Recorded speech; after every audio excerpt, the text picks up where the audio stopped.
What is going on, beautiful people? We are back. Subs and Dubs, episode 14. Lou, we got UFC 298. It's going to be a banger. Finally out of the Apex, live from Anaheim, California. Stat card, in my opinion, from top to bottom. Heavy on top. The main card is all 5 fights I'm looking forward to. So absolutely love it. For those of you that don't know, this is my long lost uncle, Lou Betcha. He's been on the show before, and it was a great time. I think you were on the show, Lou, for Izzy and Strickland, and I lost like 8 units Boy. on fucking Izzy. It was wild. It was a wild time. But yeah, for those of you that don't know, if you follow MMA on MMA Twitter, you probably know this man.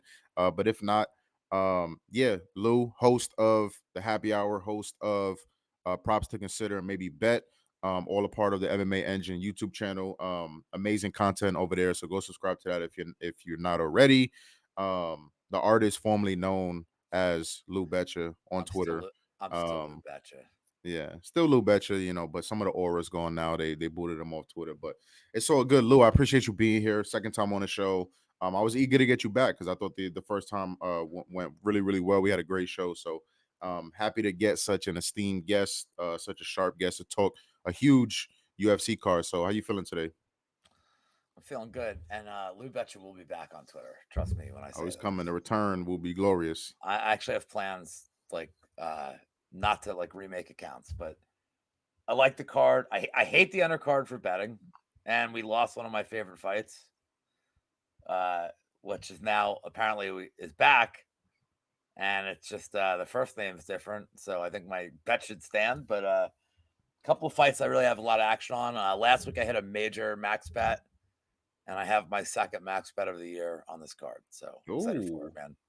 okay. I don't even know what that is. So I'm excited to hear that. What'd you I'm hit gonna hit last week? Ige, Oh yeah, yeah, yeah, Ige KO, yeah. but an Ige in a parlay. But I think you watched my show last night, so I think you might have come on a I little can't. Yeah, too I came late. on real late. Yeah. All Yeah. right, I have my second max bet of the year on this card.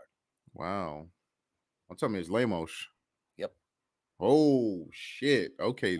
I told you this last night, Lou. I'm real back and forth on that fight. Still haven't really Is come to a side. my, my, So my, my max bet is not Lamos. My max bet is Lamos in the distance.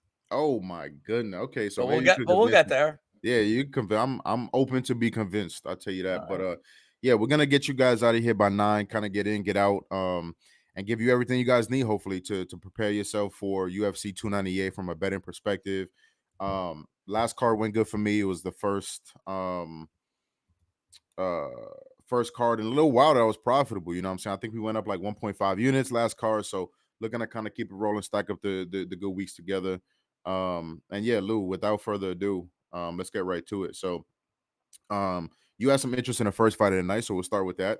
Andrea KGB Lee is fighting Miranda Maverick. Maverick all the way at minus 180, minus 185. The comeback on Lee plus 150, plus 155 around there. Lou, what are your thoughts?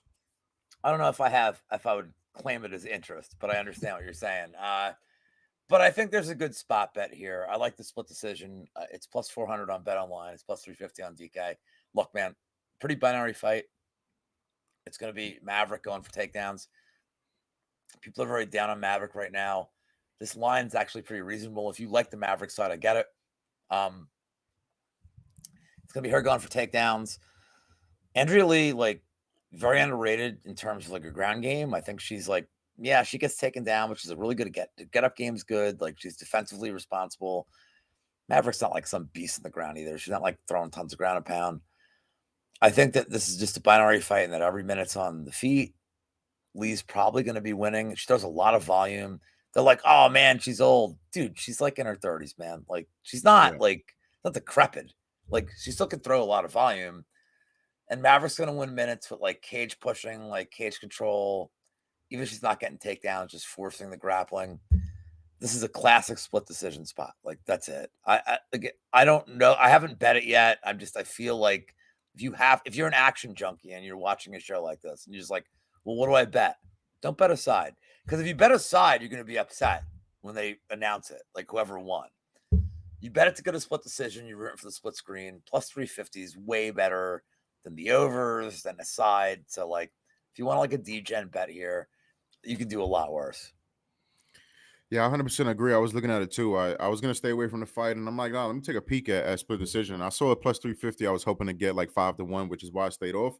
But yeah, there's so many ways. The three judges that are scoring this fight can be all over the place. Like you said, maybe Maverick gets a takedown. Controls 2 minutes. Lee gets back up, lands some shots. Judges can score that all different type of ways. It can be a 5 minute kickboxing round that is kind of close.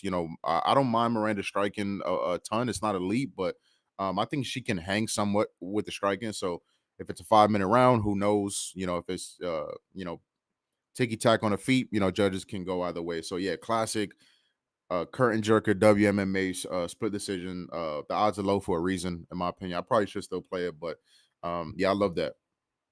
Who doesn't love a curtain jerker split decision in WMMA? Cage pushing. And now, so I guess the fights. So now that fight's back on, we are still on for 6:30 Eastern. For the Well, I was okay, okay, worried because I heard if we got fights canceled, obviously it's going to shift and shift and shift. yeah. So I'd rather than push it back than start the fucking event, and we don't get fights for like 50 fucking minutes. yeah, I don't like the bad pacing if they have to just give us highlight reels. Yeah, just start it fucking later. Okay, so let's move on. I like something in the second fight, so we'll go to that one. Oban Elliott versus Val Woodburn. Oban minus 310.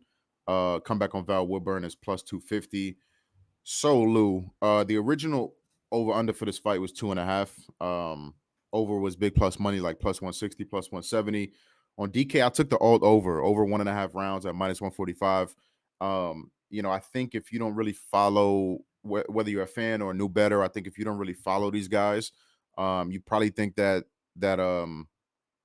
is kind of insane, especially watching Val against Bo Nickel. First of all, I think Bo's special. I think we're going to see much more his striking as his career progresses.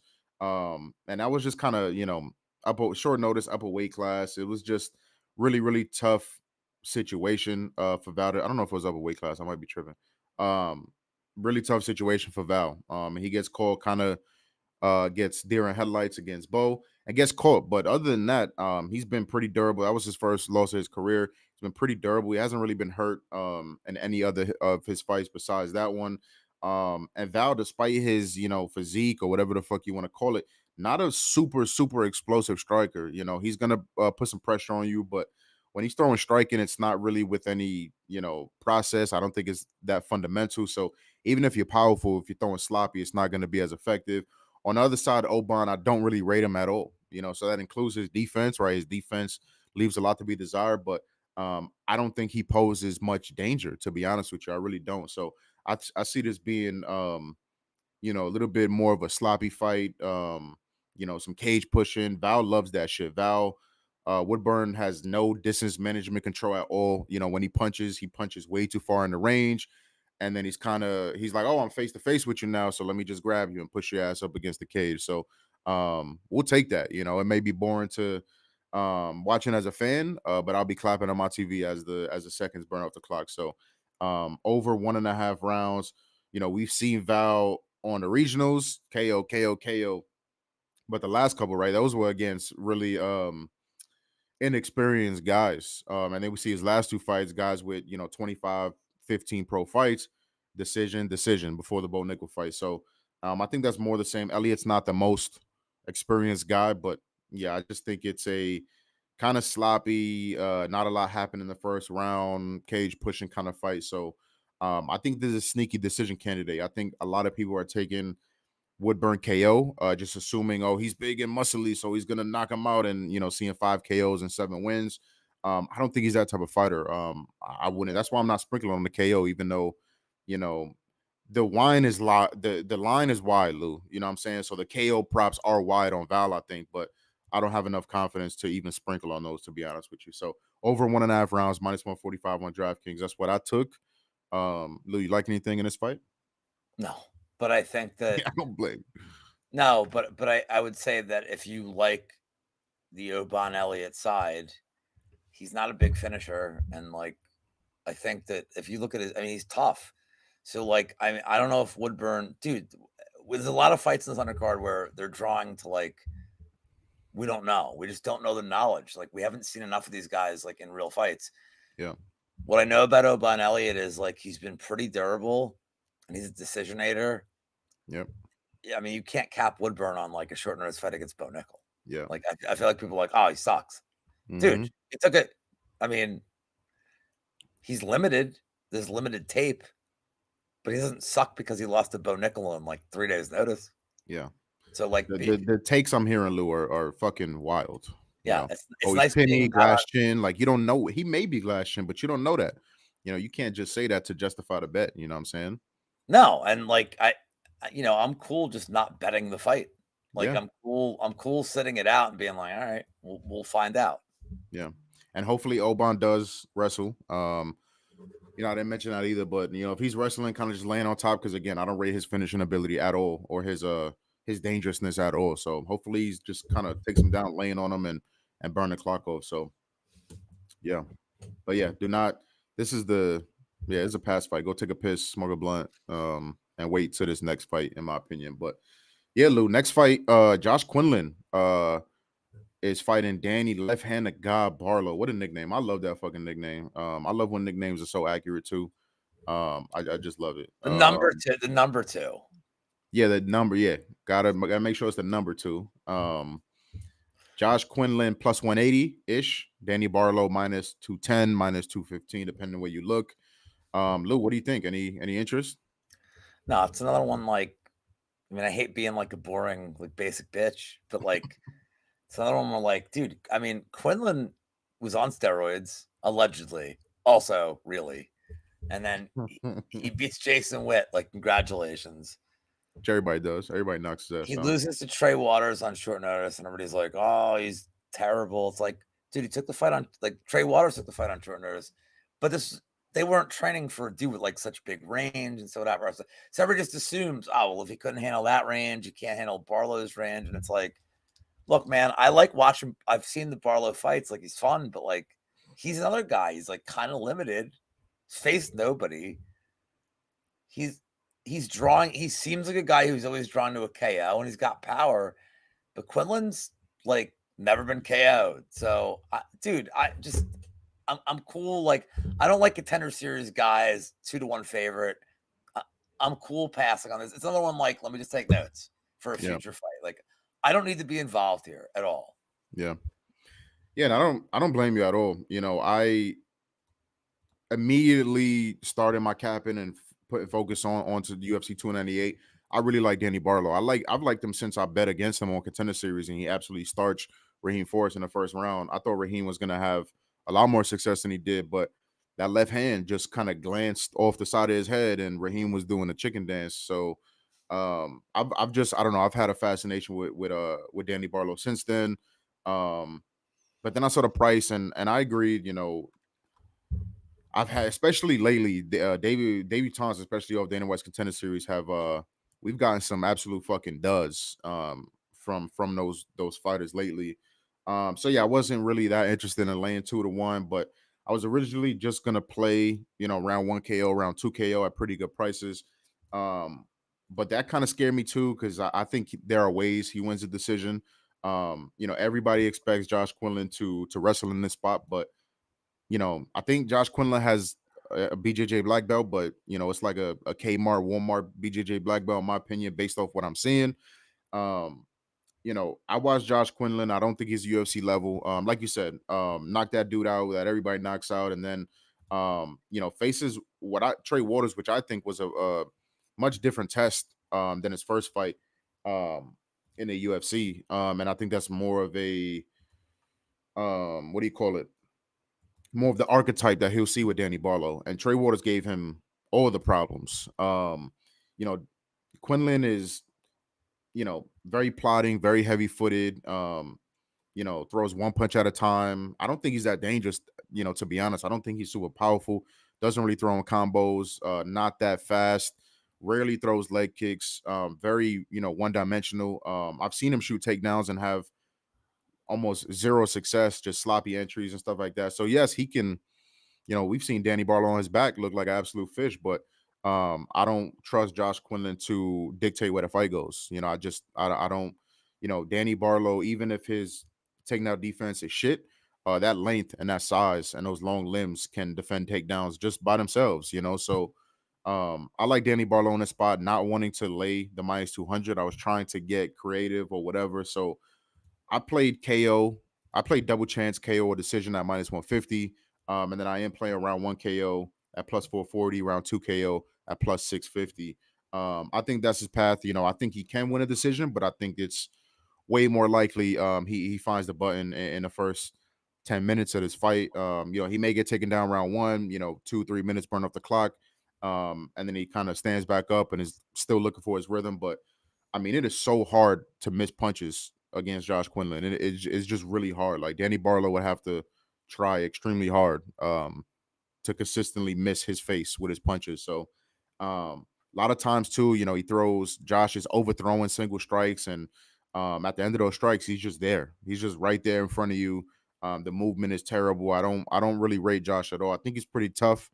Um, I think if you're backing away and you're flaky, I think Josh can, you know, kind of expose that and break you just with that pressure and those heavy hands. But I mean, against a guy like Barlow, he's going to be younger, longer, taller, faster, more explosive, more accurate, you know, way more athletic. So, yeah, I think Danny, you know, finds the chin. I think he finishes his fight, finds the chin. Um, and yeah, that Trey Waters archetype, but I think much better than a guy like Trey Waters. I think he's faster than Trey Waters, more accurate, maybe a little bit more power in that left hand that Trey Waters offers. And Trey Waters gave Quinlan a lot of fucking problems. So yeah, Quinlan's never been locked out. That's all I've been hearing this week. But I don't think he's fought anybody that's, you know, um, really capable of, you know, just starching dudes, you know. So yeah, I like Barlow. I tried to be a little safer. I might regret it too. You know, I'll probably have like a unit and a half spread out on Danny Barlow. So we'll see. I Let love me the left-handed can guy. I ask you a question? Absolutely. Do you think that he has, because just to me, I mean, again, a lot of questions, but do you think that he has any decision equity here? Yeah, absolutely. I think he can, you know, get taken down in round one. You know, like I said, you know, spend 2 or 3 minutes off his back. You know, maybe get up, maybe not, but drop round one, find his rhythm in round two. You know, Josh may be a guy that one of those guys that just doesn't fuck off. You know, we don't know that yet. Like you said, part of the questions.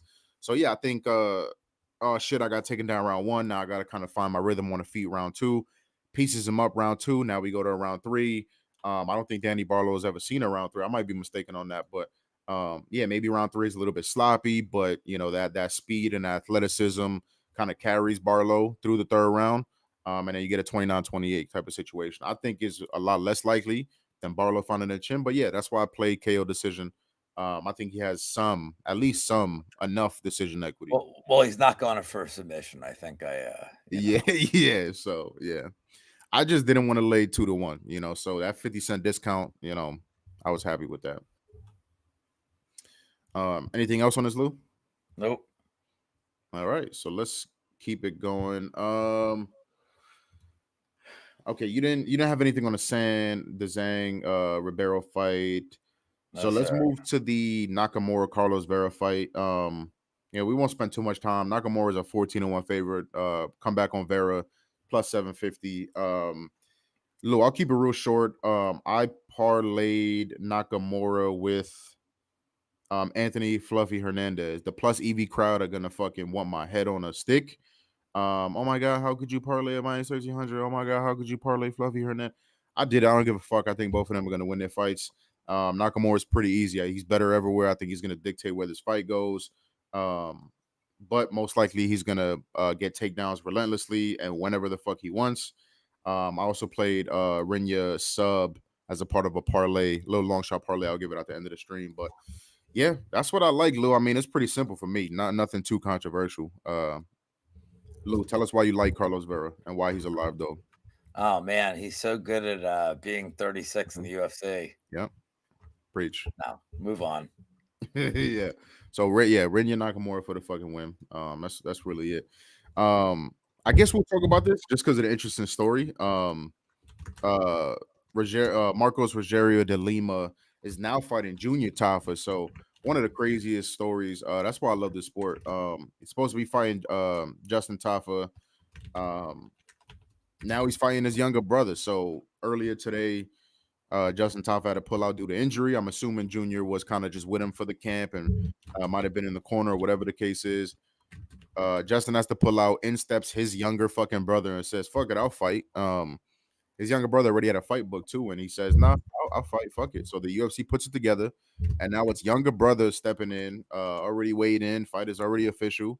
Kind of crazy, absolute, just gangster, just absolute fucking gangster, taking a fight on 24 hours notice. Yeah, Top is about that life. So, Lou, any thoughts on his new matchup? You know, De Lima sitting at like minus 210 now, minus 215. Oh, brother. I mean, Literally, oh brother. look, I gave out De Lima round 1 submission against his brother because Oh, I feel like if De Lima's not a fucking idiot, he grapples. He even has more incentive to do it now against a guy who doesn't have the cardio, like, to survive more than 5-6 minutes. Take him down, submit him. Yeah, I mean, I like De Lima. I think minus 210 is not even wide enough for a short notice fight. It's crazy. yeah. So how do I break down a fight that was just made like? But it's the same guy, man. It's almost the same type of, you know. Where's Khalid Tafa?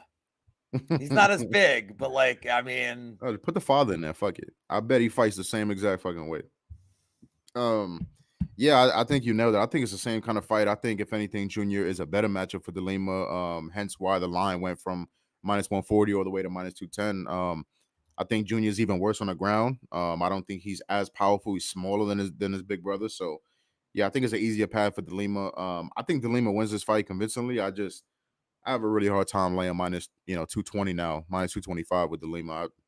I don't know if I could justify that, but we got time, so maybe I'll get there. I mean, here's a question. So Yep. because I haven't broken down the fight. Like, I don't know how to do it, but like, Yeah.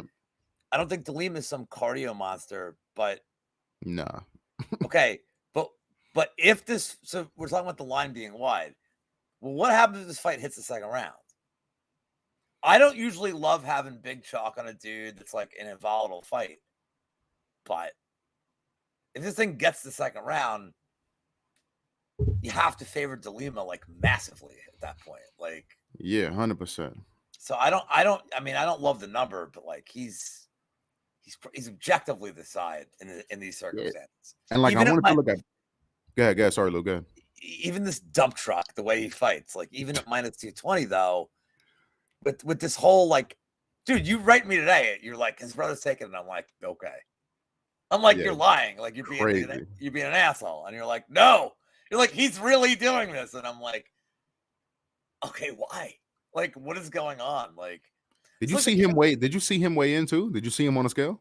no. I think he was like 250, but just looked like a bag of milk, Lou. What are It they was doing? crazy. Like, what are they the killer bees from wrestling in the 80s? They're making a tag with the masks on. Like, it's the same guy.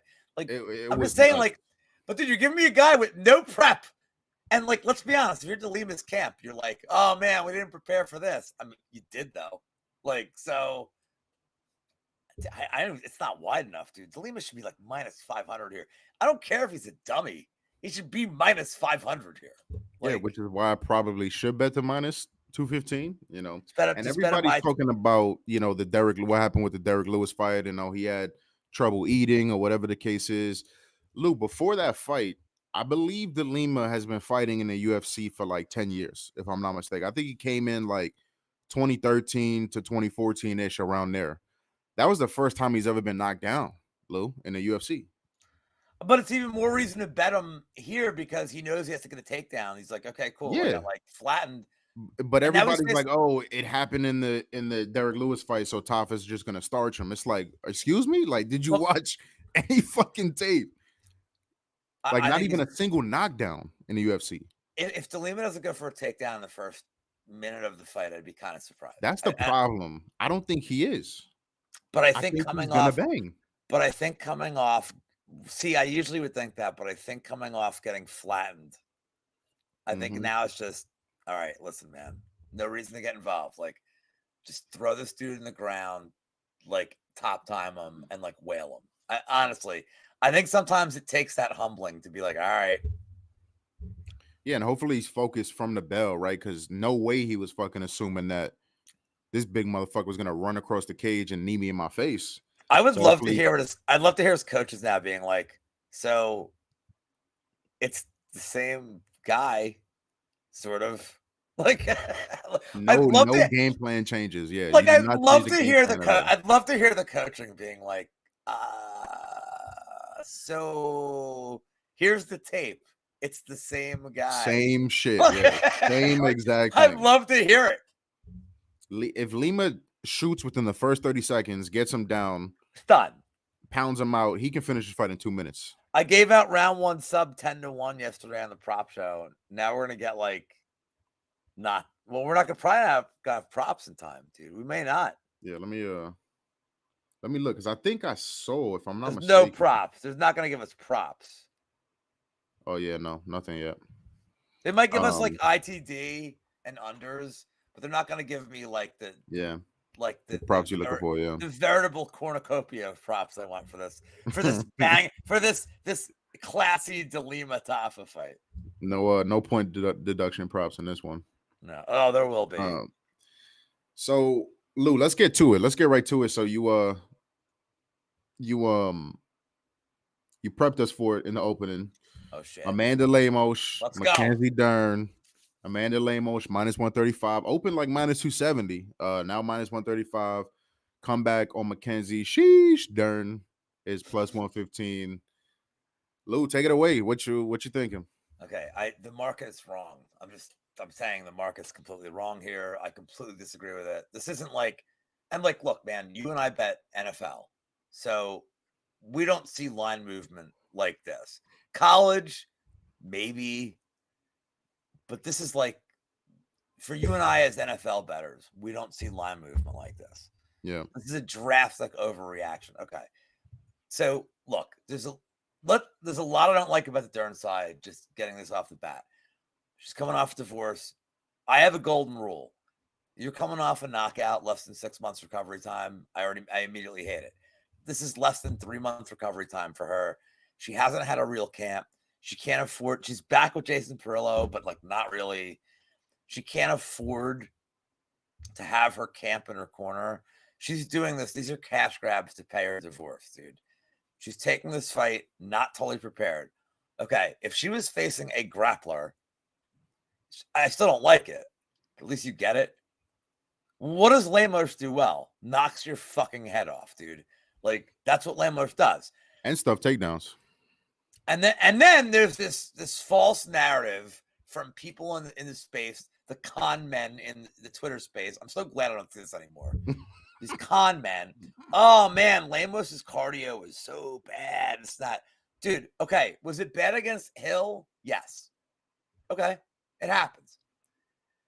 Did she lose against Weili Zhang because her cardio was bad? No, dude. She lost to the champ. And you know what I know from that fight? Lamos's cardio looked fine in the 5th round. Was fine. Her cardio wasn't the problem. She just got outclassed by the champion. It happens. Well, how does Mackenzie Dern win this fight? Meme, takedown, and submission? I don't think Lemos is like, everybody's like, oh man, Lemos got submitted, like standing up against Andrade. Okay, what did Andrade do to like Dern, dude? It's a champion. This is a Hall of Famer. This fight's probably going to be standing for a lot of it. And every minute it's standing, Lemos is going to just be decimating her. You can't trust her chin coming off this on a very short turnaround. And how does Dern win? She's not getting a takedown. She's meme takedowns or bust. So I don't see the path. Like I'm massive on the Lemos side. Lemos in the distance, I got it +188. This is one of my. I just don't see how this fight ends either way, other than Lemos like crushing her. I don't get it, dude. Anyone on the Dern side, I just don't see it, man. How does she win? What is her path? Yeah, and that's the thing. That's the thing with me. Like, I know a lot of probably the people that I trust the most with this MMA shit. A couple of them are on Dern. and I've tried to converse with them and kind of pick their brains and stuff, but I don't know. I have some concerns on the Lemo side. The age, obviously, coming off the beating. We've seen fighters not really look the same after beatings like that, but yeah, I agree. Lamos's takedown defense stats are skewed because of the Wei Lee fight. Wei Lee took it down a fucking million times, but before that, you look at his takedown defense. I think it was like 75%, something like that, 80%. Mackenzie Dern's takedown accuracy, Lou, 14%, 14 fucking percent. Tremendous. It's 14. It's only 14% more than me and you. Exactly, yeah. So she probably has like one more UFC takedown than Lou and myself. And I haven't looked, but most of those are probably like cheeky ass like trips, in the open mat. Listen, I liked Amanda all week. I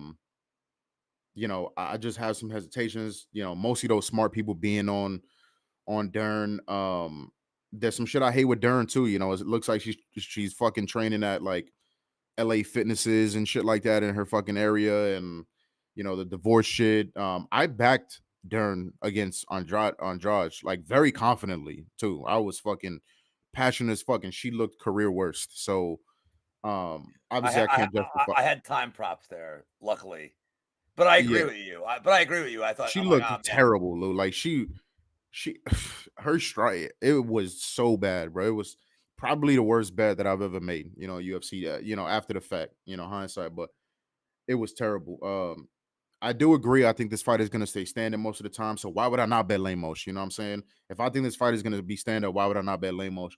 I don't know. I don't know. I think I'm gonna just stay away, Lou, and root for you and other people on Lemos. I think she gets it done, but I don't know. Lemos has made grave mistakes too. Before in fights, and I don't I know. will.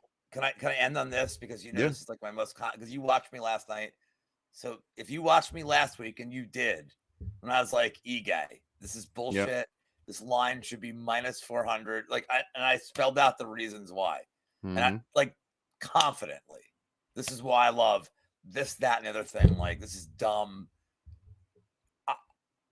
I mean, I feel the same way right now. Like, and I'm not like a big WMMA gambler. I'm like, dude, there's like 10 paths this fight could take, and like all 10 are Lemos. Like the Lemos decision battering her or Lemos putting her in the hospital. This age thing means nothing to me, dude. Like the 36 is irrelevant in this circumstance to me. Like Lemos again, she looked good in the 5th round. Like wasn't her cardio. Like I think her conditioning's fine. She's gonna She almost batter. finished that fight. She almost finished that fight too. A lot of people, you know. I feel like she's gonna batter Dern like so badly. Yeah, I can see it too. I'm gonna feel so disgusted when she gets it done easily, and I liked her all week, and my uncle Lou was on her heavy, and I just didn't pull the trigger. I'm gonna be sick to my stomach. But yeah, my man Eli in the chat loves Lemos too, and But if you're not comfortable with the bet, then you should never be sick. Like that's no, I'm gonna be sick because I loved her all week. I talked about her on another show, and I don't know. I don't know what it is, Lou. I can't explain it. I just don't know. Mackenzie Dern is shit. She's world class jujitsu, but if you can't dictate where the fight goes, But I think what this is good is I think that jujitsu? this is important for your audience as somebody who does these shows every week. You're a gambler in multiple sports, and Yeah. I am too. Dude, sometimes not making a bet just because Oh yeah. Yeah. Yeah. like you didn't lose money. Yeah. If it's not for you, it's not for you, man. Yeah. Yep. Um yeah, very interesting fight though. Brazilian on Brazilian crime. Yeah, how does Lemos not just piece her? I don't know. But yeah, It's not really Brazilian on Brazilian crime, yeah, it's by the way. Brazilian on Arizona. Yeah. And how do you back somebody with a fake fucking accent too? Like the fakest fucking accent. It's wild, bro. Training at LA Fitness, fake accent. Yet I'm hesitating backing her. I don't know. I don't know, Lou. I don't know. But definitely room for you. Yeah, so we're gonna cut some of these fights out because we want to get you guys out of here by 9. Uh yeah, so let's move. I'm gonna skip the Fluffy and Kopylov fight. I do have action that fight. I like Fluffy, but we'll skip that fight just for time's sake. Marab Cejudo, Lou. Marab I, I'd Cejudo. I'd rather have talked about the other one. Like I think Marab wins. Okay. Yeah, I'm That's on it. I'm on Marab too. I'm on Marab by decision. So Lou's more interested in the fluffy fight. Let's talk the But fluffy no, fight. I think Marab decision, and I think that Yeah. I like the Fluffy fight doesn't go. Mm. I favor Fluffy. Small poke on Kopilov round 2. He's mythical creature in round 2. Right. Yeah, round two Kabbalah. Yeah, I mean, yeah, just moving back to the Marab fight. Yes, I'm on Marab by decision as well. A lot of back and forth in that fight, but I like Marab, the machine. I think he's gonna make Cejudo play defense for a lot of the fight. So even if he's not fully executing the game plan, not getting him down consistently, I think offense versus defense. But yeah, in terms of the Fluffy fight, yeah, I'm on Fluffy as well. I have him, like I said, parlay with Nakamura. I'm gonna take Fluffy round 2, round 3. That's just mandatory in Fluffy fights. Obviously, we all know what Fluffy wants to do. You watch tape on Fluffy, and that's pretty much all it is. You watch one fight, you watch them all pretty much. And he says it all the time. He's like, I want to get in your face, I want to tire you out, and I want to drown you. And that's I personally love fighters like that. I'm watching the just little shit, right? Like I'm watching the Shabazian fight, right? Loses the first round. They show both camera angles of both corners, and Fluffy's like smiling and laughing. Shabazian is done already. Shabazian is dead fucking tired, doesn't want to be there. Second round, he dominates Shabazian. Bell rings, and he's like standing over him, like smiling at. I love that shit. Hernandez is a guy. Cardio is not a question. Pretty good on the hands too, right? Fast hands, really good jab. But he wants to take you down. Like you said, he wants to drown you. The big talking point this week is, Kapalov's improved takedowns, takedown defense, him training in Dagestan and shit like that. That shit is only going to get you so far versus a guy that has been wrestling and grappling his whole fucking life. So, yes, he was able to stop some takedowns from Josh Fremd. Tell me Josh Fremd is on the same level as Fluffy. I think Kopilov can stop some takedowns. It's not the first one I'm worried for Kopilov about. It's the second, third, fourth one. Kopilov is not going to have an answer, in my opinion, for the chain wrestling. Fluffy always has a process. I love the process. He's always moving from one thing to another, right? If he's looking for the body lock, he's looking to shuck you off, take the back. He's looking to elevate your ankles, right? So always looking for an ankle, always looking to take your base away. Um, Kopilov could train at Dagestan all he fucking wants, but once you're in there, and Fluffy has shot for the sixth, seventh, eighth time, I don't think Kopilov is going to be able to really handle that. Um, I'm not in love with Kopilov's gas tank. I don't think he's going to death gas, but I'm not in love with it, and he hasn't really faced anybody that's going to put the pressure on you like Fluffy. You know, guys like the Chirico, Puna, Ribeiro, those are not guys um with the style like Fluffy. Duraev is really and a lot of people have pointed to that Duraev fight because I guess that's the closest archetype, and we see what happened in that fight, and I think we could see more of the same in the Fluffy fight. Fluffy is Anthony Hernandez, Havoc. Um, so yeah, I mean it's pretty simple. I mean it's the most basic square fucking breakdown I think there is. But yeah, I think Fluffy maybe loses round 1, possibly, but everybody's talking about, and Hernandez soft to the body and he's gonna get kicked. And yes, Roman has disgusting body kicks, but Hernandez has taken extremely hard shots to the body since getting finished to the body by Kevin Holland. Shabazian, one place that he's really good at is in close, elbows, knees to the body, shit like that. Anthony ate all of that shit to the body without any hesitation. So I don't worry about Hernandez's toughness. I don't worry about his durability at all. I don't worry about the gas tank. I think he can remain competitive on the feet too. I don't think it's just a complete wash on the feet at all. I don't think Roman is just going to absolutely smoke him on the feet. So yeah, give me Anthony Hernandez to outlast Kopilov, get his game going, dictate where the fight is going to be at, and possibly finish Roman. Roman again, once he's fought off 4 or 5 takedowns, he hasn't had to experience that in his UFC career. So you can't tell me he's going to be fresh in round 3. Oh, because I saw it in this fight. I saw it in this fight. This is a completely different type of fight. The kid, he looks like he's 17, but he's 32 years old and has not faced the kind of pressure that he's going to face in this fight. So once he's defended 4, 5, 6 takedowns, and now, fuck, I defended all those takedowns, but I'm still on my back. This guy's reaching for my neck every chance he fucking gets. I love that too. Hernandez is so active on the ground, always looking for a neck. But while doing so still maintaining position. I love that shit. So yeah, give me Hernandez to outlast him. It's a heavy price tag, but I think the bookmakers know, and I think he has a decent enough chance to cover this price tag. And give me sprinkles on round 2 and round 3 finish. I think he can be sub or KO. If he's in dominant positions, I think he could easily be one or the other. What do you think, Lou? Well, you mentioned it already, right? You kind of I, Kopylov I'm round 2 favor I, Hernandez. I think Fluffy. Look, I think Fluffy probably wins at a high clip, but it's also like a huge step up for a lot of these guys, man. Yeah, And we'll see.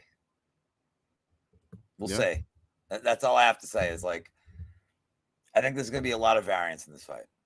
yeah. It will be 100% a very very impressive win by Fluffy if he can get through Kopylov, for sure. All right, so 2 more fights left that me and Lou are interested in. Jeff Neal, Ian Gary. Jeff Neal coming back at plus 190. Ian Gary at minus 235. The Irishman. Lou, what do you think? Man, this is tricky because I get, like, I think that the very basic way to break this down is that, like, Jeff Neal struggled at range with like guys like Wonder Boy, and then Gary's like he's training judo box now. It's like, but dude, I just can't look at Gary and look at like the lack of killer instinct when he compromised Neil Magny in 5 seconds and just didn't go for the kill. Mm-hmm. So it's just not for me, man. If anything, like if you want to take a small poke on like the Gary round 3, it's like 16-1, but yeah, this is not for me, man. No? No. I'm never parlaying a guy with like decision equity, you know. I hear you. Not how I bet, dude. I would love to see Jeff Neal like knock him the fuck out, dude. I Yeah, I'm hearing really that a would. lot this week. I'm hearing that same shit a lot this week. People rooting for Lou for Neil, but can't really bet him. Yeah, I had some of the same I'm gonna bet the prop. I just can't bet him like outright. Gary round 3. Oh no, you're gonna bet Neil KO. I'm gonna bet Neal round 3 for sure. Oh, okay. All right. Yeah, I'm kind of on that same train. I didn't want to lay all of the juice with Gary. I was gonna parlay him, but I'm like, So I'm heavy on this fight, Lou. I put 3 units on Ian Gary money line and over 3.5 minutes. That's an SGP on DraftKings, only available on DraftKings. Some other books you can take like over 1.5, something like that. I don't mind that either, but just gotta sweat the 3.5 minutes. Almost every time I take some shit like this, some crazy shit happens, fucking first minute or whatever. But yeah, that's minus 155 on DraftKings. I laid 3 units on that. I'm really, really confident in Gary. A lot of shit obviously going on outside the octagon. You mentioned, I think him training at Shuto box, I think is really, really good for him. He seems like a very emotional, kind of spiritual kind of guy. You know what I'm saying? So being in a room like that with those guys where it's extremely family oriented, I think is going to be good for him. Again, that's all speculation. But he seems really happy. He seems like he's in a good place. So that's always good for a fighter stepping in there, trying to go to war. I mean, stylistically inside the cage, like you said, Lou, it's pretty simple. I think he's going to piece Neil up from the outside. He's very safe defensively. He's a very patient striker.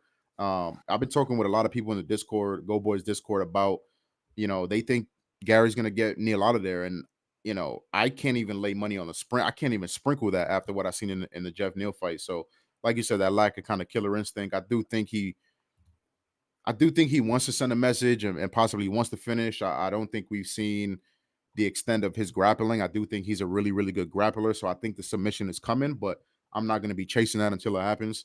Yeah, I think Gary pieces him up. I think the leg kicks are going to be a pretty big problem for Neil. Neil's on a downward trajectory in his career, in my opinion. And Ian Gary's kind of on the uprise, as we all know.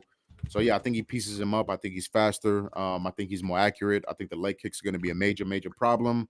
I see Neil on the back foot a lot, up against the cage a lot. Kind of similarities to the Neil Magny fight. So not a super technical breakdown because for those of you that have watched Ian Gary fight, I think it's going to be more the same. So you mentioned the Wonder Boy fight. I think it can look a lot like that. Neil is very, very fucking dangerous. But I think it's going to be really hard to find Gary with those shots. So Yeah, extremely heavy-handed. Obviously, has a steel nil. Extremely heavy-handed. He had that. What did he have? Lou, sepsis or some shit? I think it was sepsis, right? Spina Something like that. bifida. I don't know. I'm just making mad cow. Yeah, I fucking don't know. herpes. I don't. Yeah, something like that. But Herbs. it was. I think it was. I forgot what I said in the first place, but I think it was like life threatening. Like the man almost died, and since then I think he lost a little bit of a step. That's a lazy ass take, but I'm just relaying what my eyes have seen. But yeah, so I think Jeff has to knock him out. I think he has to knock him out. Lou mentioned that prop he's gonna play. I think that's all of his win equity, in my opinion. I think it's gonna be very hard to win a decision on a guy like Ian Gary. Higher volume, faster, more accurate leg kicks. I think is gonna be a major, major problem. So yeah, love it. Just survive 3.5 minutes. That's all I asked for. Nothing wild, nothing crazy. In the first 3.5 minutes. And yeah, heaviest play today, 3 units. Ian Gary over 3.5 minutes. All right, Lou. Let's move to the main event of the evening. Extremely, extremely excited main event.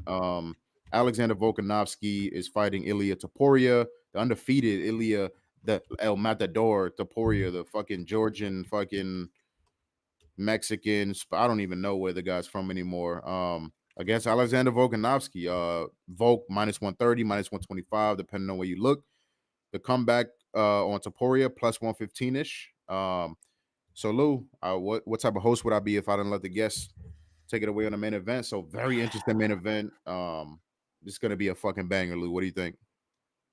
It's very hard for me to cap this fight because I see people like, oh man, Topuria, like he's front loaded, and man, I don't think there's like it's not a binary fight for me. Like I can see Topuria early, I can see Topuria late. I see Volk coming on steam early, like to prove people wrong. Yeah. So I'm just gonna speak of this from a betting perspective and like an old man who knows gambling perspective and not narratives. You're giving me the sitting champion who's never had a problem with his chin at 145. Like, if you want to argue, tell me like Max is the greatest at 145, whatever. Like, I'm not fine. It's 1 and 1A. Like, you're giving me the champ with a way better strength of schedule who's never been hurt and I've never been chinned at 145. Every advantage, and he's minus 130 range against a guy who, like, I know it was up at 155, but like recently got clobbered by Jay Herbert and had to recover. Like, I just don't see it. Like, I think this is like a total recent. You were talking about recency bias. Like, this is a total bullshit line, dude. So, yeah, I like Volk here. I like him quite a bit, and that's all I have to say about that. But the line. If you like Topuria and you got him at like 170, 180, at least I get it. Yeah. You can't bet. If you betting him at 105, it's horrible. Even if you think he's going to win, it's a horrible bet at this number against, again, a legend who's like 33 and like, I don't know, dude. Just not for me. Lou, did you hear who the judges are for this fight? I don't think it's going to make it that far. I think Volk's going to drown him late, but just in case, it's Aldamado. Aldamado's got to be one of them. That's one. Well, I don't know whether is Adelaide. Nope. Even worse. Chris, whatever. Ron McCarthy. Okay. And Derek Clearly. If Chris Lee was in there, it would have been even like. Those are the 3 fucking judges for one of the greatest featherweight fights ever. It's not great. It's definitely not great. I'll say that. It's fucking wild. Yeah, this is one of the fights that I got to hear you break down on Happy Hour last night. And I agree with a lot of what you said, kind of the out of the octagon stuff. I completely agree. The Ilya fans / betters / backers are so fucking confident in Ilya. And I don't like, even if you think he's gonna win, right? How could you be this confident? I don't understand. Like, what have you seen out of Volk? I think a lot of people are kind of pulling that strings and just looking for shit to, they think he's cute or whatever the case is. They like it. I don't know what the fuck it is, but they are so passionate about the Ilya side. I don't get it. I really don't get it. Volk is coming off. Obviously, you mentioned recency bias. Volk is coming off not only back-to-back fights against the pound for pound number one, upper weight class. Volk is, I mean, Islam is big for 55. You know, Islam has sights on 70, on challenging at 70s, a huge 55er. And Volk is already coming up in weight at a huge size discrepancy. Arguably won the first fight against them two. Second fight, worst possible situation for Volk. He took the fight, so there's no excuses. The man had surgery, had a baby, was drinking every fucking night, apparently. 7 days notice, flying across the world, upper weight class, versus a huge fucking guy who's the best fighter on a planet, maybe besides John Jones. That's a really tough, like, I can give you a pass, you know. There's nobody I trust more in a bounce back spot to be prepared, consummate professional other than Volk. You know, there's nobody. If you want to try to compare strength of schedules, I can't even talk to you about strength of schedules because it's not even a conversation. You know, tell me who the best featherweight of the or make an argument of who the best featherweight ever is, And and maybe Max, Volk has beat right? him. You can't Yeah. even make an argument anymore. You know, it's Aldo. What happened to Aldo versus Volk? You know, it's Holloway. First fight was close as fuck. No, Second we, fight was less close. The we, third fight, Volk beat the shit out of Max Connor. As much as it broke my heart, Volk kind of beat the shit out of Max. So, you know, I just don't get it. Oh, he's 35. He's old. You know, did he look old in the first Islam fight? That wasn't that long ago. He didn't look old to me. You know, so he looked fast still. You know, I just don't understand it. You know, and that's all out of the octagon shit, right? Moving to more, and just one more point out of the octagon shit.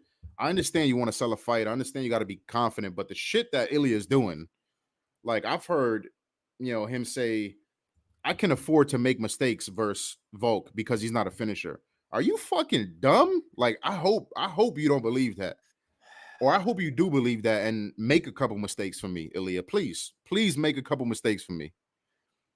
You know, Volk is not a finisher. Are you fucking crazy? Like, come on, bro. That shit is. And then obviously all the shit that everybody's seen, him holding a belt, the Instagram bio, all of that. The don't man's touch the making a belt. movie. Don't touch the belt if you're not the sitting If champ. you're not fucking Connor, Don't don't touch touch the the belt. belt. Okay. Ilya's making a fucking movie, Lou, about being a champion. He's making a movie. And he's not fighting a scrub. It's not like a scrub somehow got the belt. It's one of the best fighters to ever grace the fucking octagon, you know, and then moving it stylistically, there is no question that Ilya is extremely well-rounded, one of the most well-rounded fighters in the division, maybe the entire UFC. Extremely talented, still young, powerful hands, elite wrestling and grappling. No doubt about that. I'm not taking that away from him at all. But I think Volk has several advantages still. You know, Ilya is very heavy on the feet, very plotting forward. He throws everything into each fucking strike. And we talked about another fight previously, but I forget which one. But that leaves you open for shit. You know, I've seen a bunch of times where Ilya is overextending, missing big, um, leaving himself open. And I've seen multiple situations. Every fight that I watch is the same thing. He throws a combo, and then once his combo ends, he's kind of right there. You know, he's just right. There's a second where he's right there, which I don't like at all versus a guy like Volk. Ilya throws almost zero leg kicks, almost always hands. I think Volk can eat up the legs. It's gonna be tough trying to find Volk in there. You know, a bigger octagon now. We're out of the apex. Volk's movement and the angles and the strikes off of the angles and shit like that, I think are world class. You know, so you know, he's like, oh, I'm gonna run through Volk in one round. You might not even be able to touch him in round one, to be honest with that. I could see a world where that happens. Um, you know, cardio, obviously don't worry about Volk. I question Topuria's cardio. You know, oh, he just went 5 rounds with Josh Emmett. That's a completely different like if you had a fucking build a fighter, Lou, for Ilya Topuria to fuck up for 5 rounds, is Josh Emmett. If I wanted to build a fighter that looked like Casper, I would Yeah, make that Josh Ilya Emmett. can absolutely Like destroy for 25 minutes is Josh Emmett. Emmett is a right hand and some kicks, and like that's it. Exactly. That's it. Exactly. So when you're getting your game off and you're cruising and you're beating the fuck out of somebody, it's easy. It's much easier to go 25 minutes. Yeah. You know, so that doesn't really show me much in terms of his cardio. Now he's going to be fighting somebody that's in your face, constant striking. He's going to make you work, whether he gets to takedown or not. Volk is going to make you work. He's going to offensively wrestle. He's going to grind you out on the cage. He's going to hit you which Emmett wasn't able to do. So, I think Volk, again, this is speculation, but I think Volk, hopefully the game plan is to work on that body too with Ilya. Ilya is very susceptible to the body. We've seen that before. Volk does throw head kicks, even though, yes, he's susceptible to head kicks. He almost got knocked out. But yeah, I think the leg kicks, I think the movement. I wouldn't be surprised if Volk has substantial success with the offensive wrestling. I wouldn't be too surprised, Yair is a very dangerous striker. A lot of people just want to forget that because they want to pick Ilya. Yair may be one of the most dangerous strikers in the division, and not only that standing, but Volk was in Yair's guard for a lot of that fight. Just no concern at all. Just in his fucking guard, pounding him out. Just zero worry about anything, and Yair on bottom guard is dangerous as fuck. So, yeah, I think Topuria obviously is very, very good, very well rounded. I think he's gonna be a champion one day, Lou. I do, just not tomorrow. Just not tomorrow against this guy in this situation. No, sir. No, Um, sir. we're never gonna get this price again at Volk in featherweight, probably ever again. So yeah, like Lou said, as a price thing too, which is completely separate from a stylistic, as just a price thing. I don't know how you don't bet Volk. Do you remember when we Again, had Makachev at like minus 190 a few fights ago, like against Oliveira, and people were like, yeah, this is the last time we're getting. And then he smashed Oliveira, and you're like, yep, now he's minus 9 million. and then he's minus 200 still against best featherweight ever, pound for pound, number one and number two. So I know that was very passionate and long winded, but I don't get it, Lou. I've heard some crazy shit this week, Lou. Some craziness. Look, you and I are both NFL guys, and I don't necessarily subscribe to the whole "how do you bet against Mahomes" thing. But you watch Mahomes have the ball in the Super Bowl, you're like, yep, game's over. Like, Yeah. it's done. It's done. And sometimes it's a team sport as opposed to UFC. It's an individual sport, dude. Sometimes it's just that simple. You're like, whoops, game's over. Yeah. As soon as San Francisco kicked the field goal, it's like, yep, live bet. Like, Kansas City's gonna win the game right now. And I don't necessarily think it's gonna be simple. Nickelodeon knew the game was over.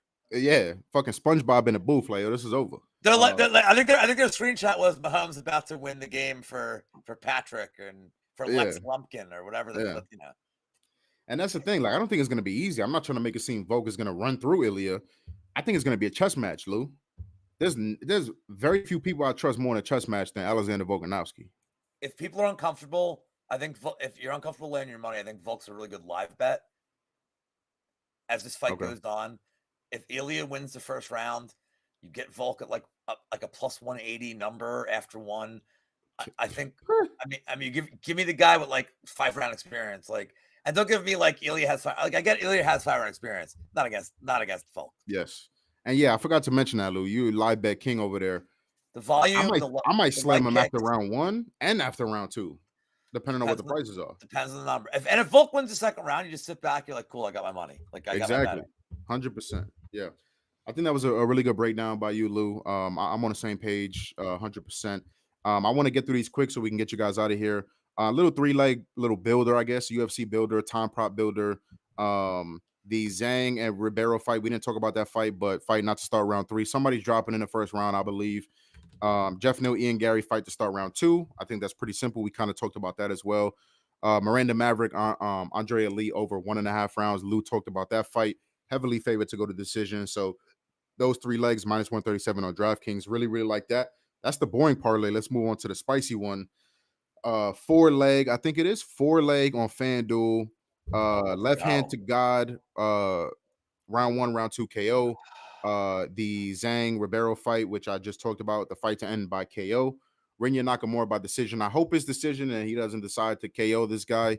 It's going to be dominant positions, obviously, but I think he gets him down a bunch, is in extremely dominant positions, and hopefully he decides to snatch up a neck. And then Ian Gary money line. That line is simple. Already talked about that one.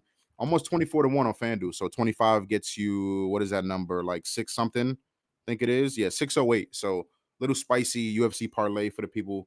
Lou, I know you had something spicy too. If you want to, not like that, give it out. We'll take whatever we can get over here, Lou. No, well, I lost one of my plays with DeLima. I'd like the DeLima round 1 sub. I like Kopylov round 2 KO. Even if you like the fluffy side, dude, he's just like that's his win conditions. Round 2, like Round 2, 10-1. I like the split decision in the first fight, dude. I don't really love a lot of props other than that. Like Lemos in the distance is the one I'm like, let's fucking go. Yeah. Like, just forget about props. All the money on that. That's all of it. If you have everything. to have one bet, that like I'm super confident in that bet. Yeah. Yeah, I mean, and on my side, I think my most obviously I have 3 units on Ian Gary, so I like that. I have 2 units on my Rob by decision. That's my second heaviest bet. Also love that. I mean, Yeah, that's really like Ian Gary, obviously, and really like Volk. You know what I'm saying? I'm really confident in Danny Barlow, but obviously that's a little bit more risky. So yeah, 2 parlays for you guys. And yeah, that's gonna be it. So I appreciate you guys rocking in the chat. We didn't really get to the chat a lot, but my man Eli was in the chat, Nate was in the chat like always. Lucy I'm in Nakamura the by chat. Kinshasa. Well, I'm man of the people, dude. Oh, Dude, shit, I okay, interact with the people even when I'm on. See, I that's love why it. I'm. I That's why love it. I'm That's awesome. why you're you, Lou. That's why my shows are fun. I'm always like, let's go. Draw with me. I love it. Lou, I'll do a quick recap and then we'll get everybody out of here. Awesome. So Marab Valas Philly by decision. That's a 2-unit play for me, minus 125. Then I am on Anthony Hernandez parlay with Nakamura, which was minus 187 on Caesars. 3 units on the Ian Gary lay, Ian Gary money line, and over 3.5 minutes. What else do we got? Sorry, we got Woodburn Elliott over 1.5 rounds. That's minus 145 on DraftKings. Danny Barlow by KO or decision, minus 155. Volkanovski money line, minus 122. The 3-leg parlay, the time prop parlay, and then the long shot parlay that we talked about. Prop wise, I'm gonna play Danny Barlow round 1, round 2 KO straight. I'm probably gonna play Nakamura sub straight. I'm gonna play Anthony Hernandez round 2, round 3. I'm not playing any no props in the Neil fight, no props in the Volk fight. Like Lou said, can be volatile. I don't know when or how it's gonna happen, but I have sides in those fights. So that's it for me. Lou already kind of talked you through his what he's most confident in. Heavy on the Lamos ITD. Lou, I'm gonna try to get there with you. I'm gonna table one more time this tonight. I'm gonna try to get there with you. Do it! Yeah, I know. I feel Do forced it, now, Lou. motherfucker. Uncle Lou says take it. I just gotta fucking take it, you know. But yeah, Lou, I appreciate you coming on. I was trying to track your ass down. Woman is gonna knock out this fake Brazilian. Fake Arizona Brazilian. Handsome woman will win. Yeah. I was trying to track your ass down, Lou, for a couple days with you not being on Twitter. So we got it done. We got Lou back on the show. So I don't even know where to tell the people to find you. Lou will be somewhere in the atmosphere floating around. You know what they say, brother? You know what they say? What they say? Can't stop the Rock. Can't stop the Lou. He'll be back where you least expect it. He's gonna make like a fucking Facebook page or something, and it'll be. Nah, I'm Lou on. Betcha betting. I'm on MySpace. And oh shit! I got a plan to get back on Twitter without creating a new account, and I'll leave it on this note. I got thrown off Twitter for a fake inciting violence. When I find out who reported me, I will show you. I will show you what inciting violence is. There you go. Shout out to the tire irons out there. If I get banned the second time for literally doing it, that's fine. Yeah, that's more justified. But yeah, Lou, as always, I appreciate you. Like I said, MMA Engine is the easiest place to consume Lou's content. Run shows every single week, always giving out content to the people. So subscribe to the MMA Engine. Shout out to you, Lou. I appreciate you being here. Kind of short notice. So yeah, once your Twitter's back up and running, we'll get that out to the people. And yeah, that's it for me. UFC 298 is gonna be a fucking banger. It starts tomorrow, 6 o'clock, 6:30 p.m. Eastern. So it's gonna be a movie.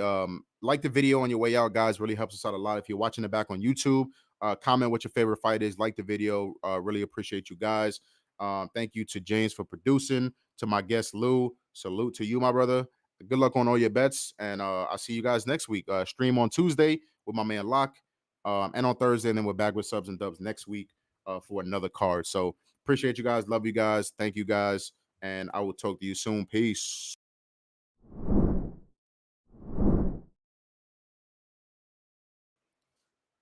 All right.